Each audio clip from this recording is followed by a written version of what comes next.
सुख नहीं पायो कोई, बलिराज हरिश्चंद्र ने दियो राज पायो।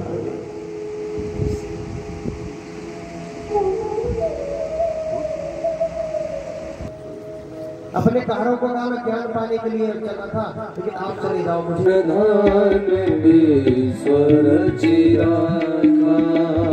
जो जस कर ही सो जस फल चाहा, जो जस कर ही सो जस फल चाहा। को न काऊ सुख दुख कर दाता, को न काऊ सुख दुख कर दाता। निज पित कर्म भोग सब दाता, निज पित कर्म भोग सब दाता। कर्म प्रधान विश्व रचिरा, क्योंकि संसार में कर्म की प्रधानता है। और जो जस कर ही, जो जैसा कर्म करता है तस फल चाखा, वो वैसा ही फल प्राप्त करता है। राजन, कोई किसी को सुख नहीं देता, को ना काऊ सुख दुख कर दाता। कोई किसी को सुख नहीं देता है, कोई किसी को दुख नहीं देता है। निज कृत कर्म भोगो सब भ्राता, सभी अपने अपने किए कर्म का भोग भोगते हैं। सभी अपने कर्मों का भोग भोगते हैं। यहाँ पर आकर कर्म की बड़ी गहन गति है। और इस प्रकार से भूगोल और खगोल का पूरा वर्णन सुनाया। खगोल के वर्णन का उद्देश्य अभी मात्र यही है, बताना है कि आकाश के सूर्य चंद्र आदि ग्रह और तारागण दर्शन कराना उसका उद्देश्य नहीं है, बल्कि ये बताना है कि संसार में क्या क्या आश्रय है और उन सब का नियंता परमात्मा ही है। वो कितना बड़ा है, इसका चिंतन करने से अंतःकरण की शुद्धि हो जाती है। और फिर और बड़े बड़े भयंकर ने कहा कि पृथ्वी से दक्षिण दिशा की ओर 91,000 योजन की ऊंचाई पर 28 प्रकार के नरक हैं। उन नरकों में जो है यम के दूत, और इनमें जो है तामिश्र, अन्य तामिश्र, रौरव, महानौरव, कुंभिपाक, कालसूत्र और 80 पत्र बन, ये मुख्य रूप से जो है नरक, जो मुख्य नरक। जो व्यक्ति मदिरा पान करता है, जो ब्रह्मत्या करता है, जो सोने की चोरी करता है, वो शुक्र नामक नरक में जाता है। जो गुरु की पत्नी के साथ व्यभिचार करता है, जो बहन के साथ दुराचार करता है, जो राजदूत की हत्या करता है, वो तप्तकुंड नामक नरक में जाता है। जो व्यक्ति पैसों के लालच में झूठी गवाही दे देता है और जो धोखा देता है, वो तामिश्र नरक में जाता है। जो व्यक्ति दूसरे की संपत्ति पर अपना अधिकार कर लेता है, दूसरे की संपत्ति को हड़प लेता है, ऐसा व्यक्ति रौरव नामक नरक में जाता है। जो व्यक्ति हिंसा करता है, मांस खाता है, ऐसा व्यक्ति कुंभिपाक नरक में जाता है। अरे कुंभिपाक नरक क्या होता है? बहुत बड़ा एक कढ़ा होता है जिसमें हजारों मन तेल उबल रहा होता है, और मनुष्य के सूक्ष्म शरीर को उस खोलते हुए तेल में डाला जाता है। कष्ट तो मृत्यु से ज्यादा होता है, लेकिन मृत्यु नहीं होती। कई कहते हैं जी जब मर गए तो किसने देखे स्वर्ग नरक, लेकिन ऐसा नहीं है। हमारा दो तरह का शरीर होता है, एक स्थूल शरीर, एक सूक्ष्म शरीर। स्थूल शरीर है इस संसार के भोग को भोगने के लिए, और सूक्ष्म शरीर उसका नाश नहीं होता है, वो लिंग शरीर है, कारण शरीर है, और उसको लेकर के हम अपने कर्मों का भोग आगे भोगते हैं। जो व्यक्ति अपने स्वार्थ के लिए पेड़ों को काटता है लेकिन पेड़ लगाता नहीं है, ऐसा 80 पत्र वन नामक नरक में जाता है। करते ना लोग, आजकल गर्मियों का सीजन आएगा और गर्मियों में क्या करेंगे, जंगलों में आग लगा देंगे अपने स्वार्थ के लिए। कितने हजारों की संख्या में जो है जीव जंतु उसमें भस्म हो जाते हैं, मर जाते हैं। अपने स्वार्थ के लिए पेड़ लगे, उनको काट तो देंगे, लेकिन पेड़ हम लगाते नहीं है, और इससे समस्या पैदा हो रही है। हमारा जो वातावरण दूषित हो रहा है, वायुमंडल में जो है प्रदूषण का खतरा पड़ रहा है, और ये नरक का द्वार भी है, क्योंकि पेड़ जो है परोपकारी है, हमें फल देते हैं, छाया देते हैं, लकड़ी देते हैं, और हमारे वातावरण को स्वच्छ रखते हैं। इसलिए हम पेड़ काटे, जरूरत है काटना चाहिए, लेकिन काटने की बजाय हम पेड़ लगाए भी। 10 पुत्रों के बराबर एक पेड़ होता है। ज्यादा नहीं हो तो हम ये कर सकते हैं कि हमारे परिवार में जितने लोग हैं उतने लोग अपने जन्मदिन पर एक पौधा जरूर लगाएं, एक पेड़ जरूर लगाएं। 10 लोग भी परिवार में होंगे तो साल के 10 पेड़ लगेंगे, 10 साल के 100 पेड़ हो जाएंगे। सोचो कैसा वातावरण होगा। और नरक की यातना से भी हम बचेंगे। इन नरकों का जो है बड़ा बड़ा ऐसे भयानक वर्णन सुन करके जो है राजा परीक्षित बोले, महाराज तब तो सबके सब प्राणी जो है अपने पाप कर्मों का फल भोगने के लिए नरकों में ही जाएंगे। इनसे बचने का उपाय भी है क्या? क्योंकि संसार में ऐसा कोई मनुष्य नहीं होगा जिसने पाप कर्म ना किया होगा।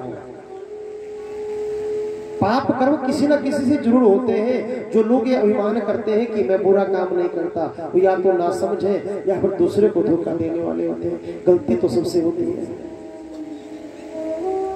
अब प्रश्न ये उठता है कि जब गलती हो गई है तो उसका प्रायश्चित कैसे होगा? देखो, छोटी गलती होगी तो प्रायश्चित छोटा होगा, बड़ी गलती होगी तो प्रायश्चित बड़ा होगा। घाव कोई ताजा होता है, बिल्कुल गीला गीला, कोई पुराना सूखा होता है, कोई बड़ा होता है, कोई छोटा होता है। उसको समझकर उसी के अनुसार वैद्य लोग उसकी चिकित्सा करते हैं। अब सारे पापों को कोई नहीं जानता है। पाप पुण्य की परिभाषा भगवान के सिवाय कोई नहीं जानता है। अनादिकाल से किसने क्या क्या किया है, अच्छा किया बुरा किया, उसको क्या क्या फल देना चाहिए। होता यह है कि हम किसी पाप से पछता करके उसका प्रायश्चित भी कर लेते हैं कई बार, लेकिन बाद में फिर उसी पाप को करने लगते हैं जिसका प्रायश्चित किया था। और वो प्रायश्चित फिर वैसा हो जाता है जैसे कोई हाथी सरोवर में स्नान करने के लिए गया और नहा करके बाहर निकला तो अपने सूंड से रास्ते के कीचड़ को अपने सिर के ऊपर डालने लगा। उससे क्या लाभ हुआ? अब प्रायश्चित क्या होता है? प्रायः और चित्त। प्रायः का अर्थ हुआ पाप, चित्त का मतलब हुआ शोधन। हम पाप का विशोधन कैसे करें? चांद्रायण व्रत करें, गंगा स्नान करें या जप करें। इससे क्या होगा? इससे शरीर की शुद्धि तो हो जाएगी, लेकिन जिस हृदय से पाप हुआ है उस हृदय की शुद्धि नहीं होगी। हृदय की शुद्धि कैसे होगी? हृदय की तो अंदर है और अंदर की शुद्धि तो अंदर की वस्तु से होगी। बाहर की वस्तु से हृदय पवित्र नहीं होगा। और अंदर कौन है? अंदर बैठे हैं परमात्मा। और परमात्मा को जब हम अपने हृदय में ले आएंगे तो हमारा हृदय शुद्ध हो जाएगा। क्योंकि बाहर से लाई हुई चीज से दिल को साफ नहीं किया जा सकता है। दिल को साफ करने के लिए तो दिल के भीतर जो बैठा है उसी चीज की तलाश है, उसी की आवश्यकता है। जो दिल के भीतर बैठा है परम पवित्र है। ऐसे उस अंतर्यामी प्रभु को दिल में ले आओ और उसी का स्वरूप मान करके सबकी सेवा में लग जाओ, तब हृदय हमारा पवित्र हो जाएगा। असल में ईश्वर तो वही है जो गिरे हुए को ऊपर उठा दे, जो पतित को पावन बना दे, जो नीच को ऊंच बना दे, जो अपने कर्मों से नरक में जा रहा है उसको अपने पास ले आए, उसको मुक्त कर दे। यही भगवान की भगवत्ता है। इसलिए सबसे बड़ी शुद्धि यही है कि हमारे हृदय में भगवान की भक्ति आए। और इसीलिए अजामिल की कथा सुनाई गई। भगवान के नाम की महिमा कितनी है विचार करें। अजामिल ब्राह्मण था, बड़ा विद्वान था, सदाचार परायण था, लेकिन एक दिन जो है वो लोगों के कुसंग में पड़ गया। जो लोग शराब पीते थे, दुराचार करते थे, उनका संग उसे मिला और उनके संग का रंग ऐसा चढ़ा कि उसने स्वयं अपने घर में एक वेश्या को लेकर के आया। जितने भी पतित कर्म थे सब करने लगा और इन दुष्कर्मों के द्वारा अजामिल ऐसा पतित हुआ कि वृद्ध हो गया। और वृद्ध अवस्था आने पर भी दुराचार परायण बना रहा। किसी को बंदी बना लेना, जुआ खेलना, ठग लेना, मार डालना, अपहरण कर लेना, ये उसका स्वभाव बन गया था। और अंतिम दिन आया तो क्या हुआ? मृत्यु शैया पर बैठा हुआ है। यमदूतों उतदा प्राप्त हो, यमदूत उसे लेने के लिए आए और कहते हैं कि जो पापी व्यक्ति होता है, पापी व्यक्ति को अंतिम अवस्था में यम के दूतों का दर्शन होता है। फिर वो डरता है, चिल्लाता है, बचाओ बचाओ बचाओ। और जैसे यमराज के दूत आए और उसके गले में मृत्यु का पाश डाला और उसे ले जाने लगे तो डर गया, चिल्लाया। और आंगन में उसका बालक खेल रहा था। बालक का नाम महात्माओं के प्रसाद से नारायण रखा था। नारायण बचाओ, नारायण बचाओ, नारायण बचाओ, नारायण बचाओ। और नारायण को जैसे ही पुकारा तो आंगन में बेटे ने तो नहीं सुना, लेकिन बैकुंठ में भगवान का सिंहासन हिल गया और भगवान के पार्षद वहां पर पहुंच गए और उन्होंने क्या किया, अजामिल के फंदे को काट डाला और भगवान के पार्षदों ने यमदूतों को धक्का देकर के वहां से निकालने की कोशिश की। यमदूतों ने कहा, अरे तुम लोग कौन हो, क्या कर रहे हो? हम लोग यमराज के दूत हैं और इस पापी को यहाँ से ले जाने के लिए आए हैं। इसको हम लोग यमराज के दरबार में ले जाएंगे, वहां पर धर्मराज इसका निर्णय करेंगे। अजामिल ने कहा, अजामिल को भगवान के चतुर्भुज पार्षदों का और यमदूतों का यह संवाद जो था ये बिल्कुल प्रत्यक्ष दिखाई पड़ रहा था। यमदूतों ने कहा, भाई इसने किया ही क्या है, इसने अपने बेटे का नाम लेकर के तो पुकारा है। भगवान के दूतों ने कहा, इसके बेटे का नाम नारायण है, इसने अपने बेटे को पुकारा है, लेकिन ये बताओ कि इसके बेटे का नाम नारायण कब से हुआ? महाराज अभी तो इसका बेटा 10 वर्ष का है, तो इसका नारायण नाम केवल 10 वर्षों से है। और कब तक नारायण नाम रहेगा? जब तक ये रहेगा तब तक नाम नारायण रहेगा। तो भगवान के दूतों ने कहा कि हमारे नारायण का नाम तो नारायण अनादि काल से है और अनादि काल तक रहेगा। इस नाम पर हमारे प्रभु का कब्जा है, इसलिए यहाँ पर हमारे मालिक की चलेगी, तुम्हारी नहीं चलेगी। तुम लोग धर्मराज के दूत हो तो बताओ, पाप क्या होता है, पुण्य क्या होता है, नरक और स्वर्ग में कौन जाता है, और क्या सब प्राणियों को ही नरक में जाना पड़ता है? ये सुन करके यमराज के दूतों ने अपनी ओर से धर्म का निरूपण प्रारंभ किया।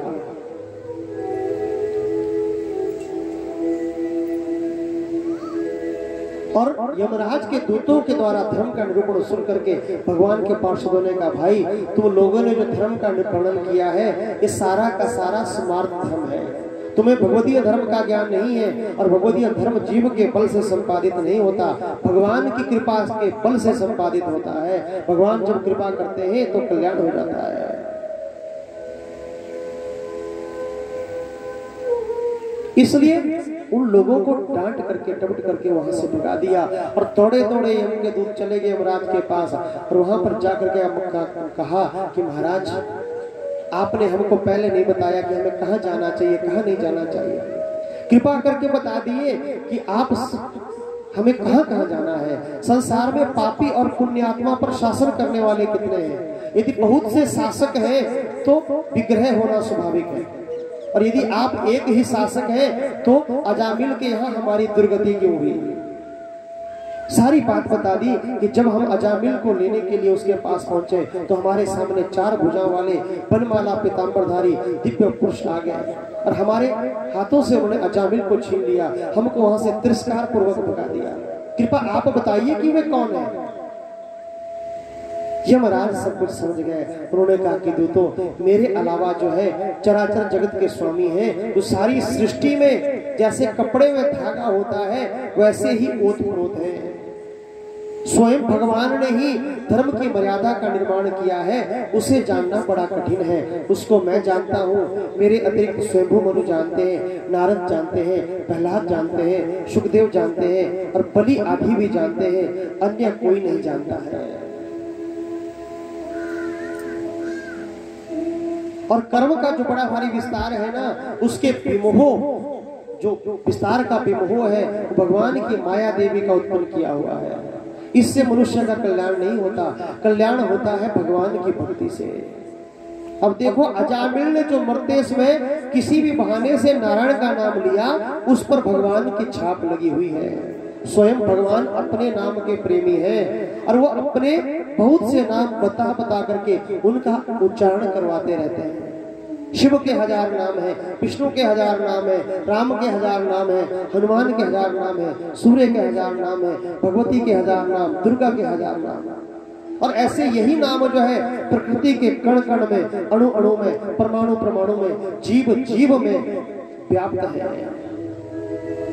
इसलिए जब कोई जीव उन नामों का उच्चारण करता है तो उसका स्वर भगवान के स्वर से मिल जाता है, उसके प्राण भगवान के प्राण से मिल जाते हैं, उसका भाव भगवान के भाव से मिल जाता है और फिर संपूर्ण पाप ताप उसके उसी में नष्ट हो जाते हैं। ये भगवान के नाम की महिमा है। पहले जो हम कर्म करते हैं पूर्वकृत पाप का फल होता है ताप, और वर्तमान में होते हैं पाप, और भगवान के पाप रूप कर्म और पाप रूप कर्म फल की तत्काल निवृत्ति करता है भगवान का पावन नाम। इसलिए यमराज कहते हैं कि दूतों सावधान हो जाओ, जहां पर भगवान का नाम लिया जाता है, जहां भगवान का संकीर्तन होता है, जहां भगवान की भक्ति होती है, जहां भगवान की महिमा का गुणगान होता है, वहां कभी मत जाना। वहां जाओ तो जाकर के प्रणाम करो, दूर से नमस्कार करो। लेकिन सुनो, जिह्वा न भक्ति भगवद गुण नाम ध्येयम् चेतस् न स्मरति तच्चरणारविंदम् कृष्णाय नो नमति यच्छिर एकदापि तान आनयध्वमसतो कृतवेष्टकृत्या तान आनयध्वमसतो कृतवेष्टकृत्या। जिह्वा न भक्ति भगवद गुण नामधेयम्, जिसकी जिह्वा से भगवान के नाम का उच्चारण नहीं होता है। चेतस न स्मृति तच्चरणारविंदम्, जिसका चित्त भगवान के चरणों का स्मरण नहीं करता। कृष्णाय नो नमति यच्छिर एकदापि, और जिसका सिर भगवान के सामने एक बार भी नहीं झुकता है। तान आनेत्वमसतो कृत विष्णु कृत्यान, वहां जाना और उनको पकड़ करके जरूर लाना। लेकिन जहां भगवान के नाम का सत्संग होता है, भगवान के नाम का कीर्तन होता है, वहां कभी मत लाना, क्योंकि वो सीधे भगवान के धाम को जाते हैं। क्योंकि भगवान के नाम की जो महिमा है वो बड़ी विचित्र है, बड़ी अलौकिक है भगवान के नाम की महिमा। और भगवान के नाम की महिमा का हिसाब किताब जो है वो यमराज के पास नहीं है।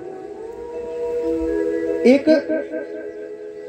व्यक्ति था, परिवार में रहता था, और वो कभी भी भगवान का भजन नहीं करता। जो इच्छा हुई वो खाना, जो मर्जी हुई वो करना, कोई रोके टोके तो उसको डांटना।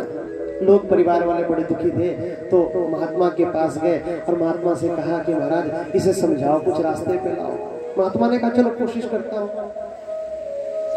और महात्मा ने कहा भैया सुन, ऐसा तू मेरे पास रह ले।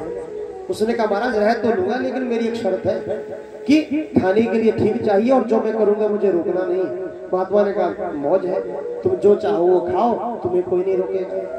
बड़े दिनों तक वो महात्मा के पास रहा और थोड़ा महात्मा का उससे प्रेम भी हो गया। एक दिन जंगल में जा रहे थे, महात्मा ने कहा भैया सुन, ऐसा है देख, तुझसे मेरा प्रेम है और मेरे कहने से एक काम कर दे।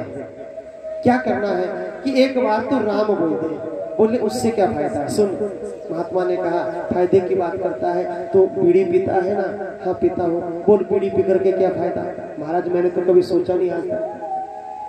तू नशा भी करता है? हाँ करता हूँ। बोल उससे क्या फायदा? कोई पता नहीं। शराब पीता है? पीता हूँ। शराब पीने से क्या फायदा? कोई पता नहीं। तो जब इतने काम तो बिना फायदे के कर लेता है तो एक राम का नाम भी बिना फायदे से बोल ले। फायदे की क्यों सोच रहा है? अच्छा ठीक है एक ही बार बोलूंगा। पर उसने कहा हाँ, और उसने बोला राम। महात्मा ने कहा बस बन गया काम। और सुन एक बार और बताऊं कि इस नाम के बदले में तुझसे यदि कोई कुछ मांगे तो बोलना कुछ नहीं चाहिए, और यदि फिर भी मांगने को कहे तो बोलना नाम के बदले जो मिलता है वो दे दो। अब हुआ क्या, उसकी मृत्यु हो गई, और मृत्यु हो गई तो उसे यमराज के पास ले जाया गया और पूछा गया महाराज इसका हिसाब किताब बताओ, इसने क्या क्या किया? बस काम तो इसने अच्छा कोई नहीं किया, एक बार राम का नाम बोला। अच्छा राम का नाम बोला है तो पूछो इसको क्या चाहिए? उसने बोला कुछ नहीं चाहिए। अरे राम के बदले में, उसने कहा नाम के बदले में जो मिलता हो दे दो। अब नाम के बदले में क्या मिलता है? यमराज ने कहा कि मेरे पास तो कोई हिसाब किताब नहीं है, नाम के बदले में क्या मिलता है? मैं तो अच्छे बुरे काम करता हूँ। तो चलो ब्रह्मा जी के पास चलते हैं, और उसको लेकर के जो है ब्रह्मा जी के पास चले गए। यमराज भी चले गए, वो प्राणी भी चला गया। ब्रह्मा जी से कहा कि महाराज इसने एक बार राम बोला है तो राम के बदले में क्या मिलना चाहिए इसे? ब्रह्मा जी ने कहा भैया देखो मैं तो वेद मंत्रों का पाठ करता हूँ, शरीर बनाता रहता हूँ, मुझे नहीं है पता कि नाम के बदले में क्या मिलता है। सुनो, शंकर भगवान जो है भगवान का नाम जपते हैं, इसलिए इसे शंकर भगवान के पास ले चलो, वही बताएंगे। और शंकर भगवान कैसे हैं? तुम पुनि राम राम दिन राती, तुम पुनि राम राम दिन राती, सादर जपऊ अनंग आराती, सादर जपऊ अनंग आराती।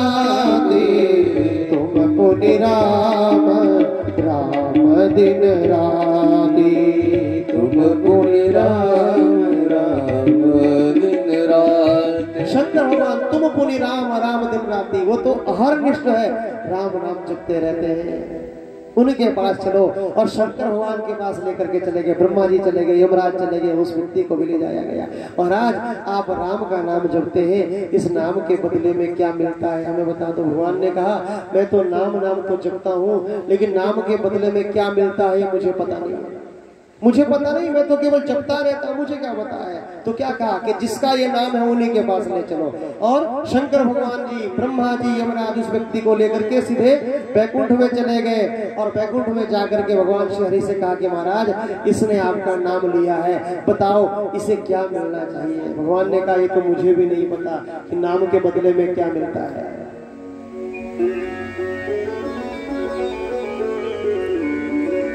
नाम की क्या बड़ाई है, नाम का क्या बड़प्पन है। राम भी नाम के गुण को नहीं बता सके, और भगवान ने यही कह दिया कि जब इसने राम बोल दिया एक बार, और राम बोलने से जब ये मेरे लोक में आ गया तो और इसे और क्या चाहिए, अब इसे यहीं पर छोड़ दो, तुम चले जाओ अपने अपने धाम में चले जाओ। ये नाम के महिमा है। यमलोक भी देख लिया, ब्रह्मलोक भी देख लिया, शिवलोक भी देख लिया, और भगवान के धाम में पहुंच गया। एक बार राम बोलने से, और हम बार बार राम बोलेंगे तो सोचो जरा भगवान की कैसी कृपा होगी। अजामिल के इतिहास का वर्णन यही बताने के लिए किया गया कि वो अपने नाम के अनुसार अजा में मिल गया था। अजा किसे कहते हैं? अजा का मतलब होता है माया। वो माया में मिल गया था, माया मोह में फंस गया था, और उससे उसकी मुक्ति तब मिली जब उसने भगवान के नाम का उच्चारण किया। क्योंकि माया मोह के बंधन से मुक्त करने के लिए भगवान का नाम है। जो भगवान के नाम का उच्चारण करता है उसका मन अच्छे रास्ते पर पड़ जाता है, और धीरे धीरे भगवान के नाम की कृपा से उसका कल्याण हो जाता है। ऐसा भगवान का नाम है। कैसा है? नाम तुम्हारा तारनहारा, कब तेरा दर्शन होगा। जिसकी रचना इतनी सुंदर, वो कितना सुंदर होगा, वो कितना सुंदर होगा। नाम तुम्हारा तारनहारा, तुम्हारा तारनहारा, कब तेरा दर्शन होगा, कब तेरा दर्शन होगा। जिसकी रचना इतनी सुंदर, जिसकी रचना इतनी सुंदर, वो कितना सुंदर होगा, वो कितना सुंदर होगा। नाम तुम्हारा।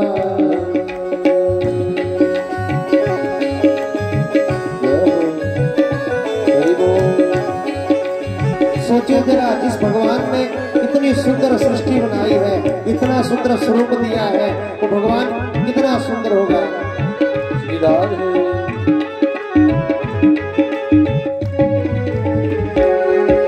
ऋषि मुनि योगी जिन चरणों में निस दिन ध्यान लगाते हैं, ऋषि मुनि योगी जिन चरणों में निस दिन ध्यान लगाते हैं। ऋषि मुनि योगी जिन चरणों में निस दिन ध्यान लगाते हैं। ऋषि मुनि योगी जिन चरणों में निस दिन ध्यान लगाते हैं। जो भी तेरे दर पे आए मन वांछित फल पाते हैं। जो भी तेरे दर पे आए मन वांछित फल पाते हैं। आत्मनिधि को पाए हैं तो, आत्मनिधि को पाए हैं तो, तेरा ही ये दर होगा, तेरा ही ये दर होगा। जिसकी रचना इतनी सुंदर, जिसकी रचना इतनी सुंदर, वो कितना सुंदर होगा, वो कितना सुंदर होगा। नाम तुम्हारा तारनहारा, नाम तुम्हारा तारनहारा, कब तेरा दर्शन होगा, कब तेरा दर्शन होगा। जिसकी रचना इतनी सुंदर, जिसकी रचना इतनी सुंदर, वो कितना सुंदर होगा, वो कितना सुंदर होगा। नाम तुम्हारा।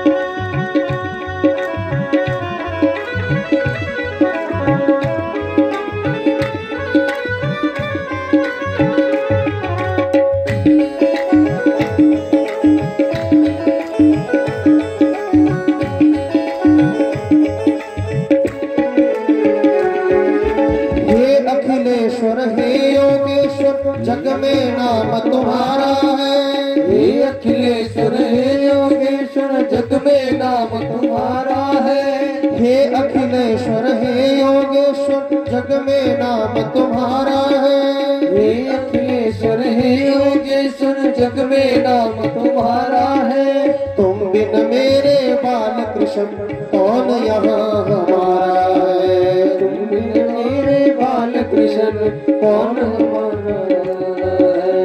आत्मज्ञान को पाने हेतु, आत्मज्ञान को पाने हेतु कब तेरा दर्शन होगा, कब तेरा दर्शन होगा। जिसकी रचना इतनी सुंदर, इसकी रचना इतनी सुंदर, वो कितना सुंदर होगा, वो कितना सुंदर होगा। नाम तुम्हारा तारनहारा, नाम तुम्हारा तारणहारा, कब तेरा दर्शन होगा, कब तेरा दर्शन होगा।